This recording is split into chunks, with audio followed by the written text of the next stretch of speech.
Are the Sharks going to end up in Queensland?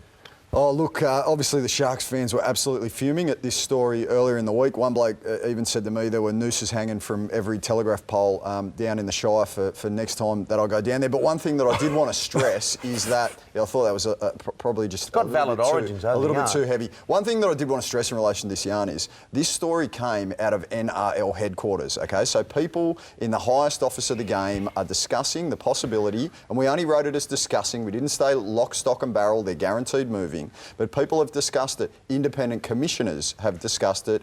Bid teams up in Queensland have been spoken to about it. And one thing that I know you wanted to touch on, Gilby, is that we have 9 teams in Sydney. The market is flooded. At some point, we're going to have to look at a team somewhere else. I 100% believe that. And I think that anyone who's thinking forwardly about, in a forward direction about the game, it's too much congestion here.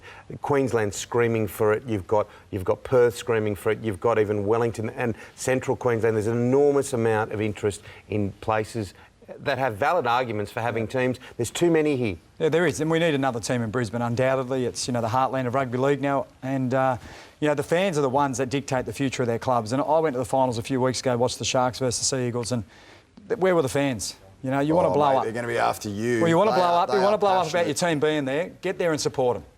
That's what you need to do. Look, I think they definitely need another team in Central Queensland. I think that's where where a team has to be.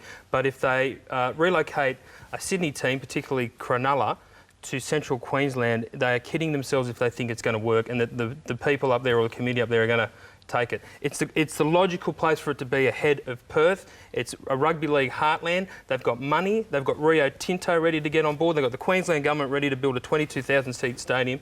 It is a no-brainer after the next broadcast deal. Yep, and I've been saying it with other people for a long, long time. Regional Queensland has been ignored along the way a lot of the time in this game, and it is, as you mentioned, absolute heartland stuff.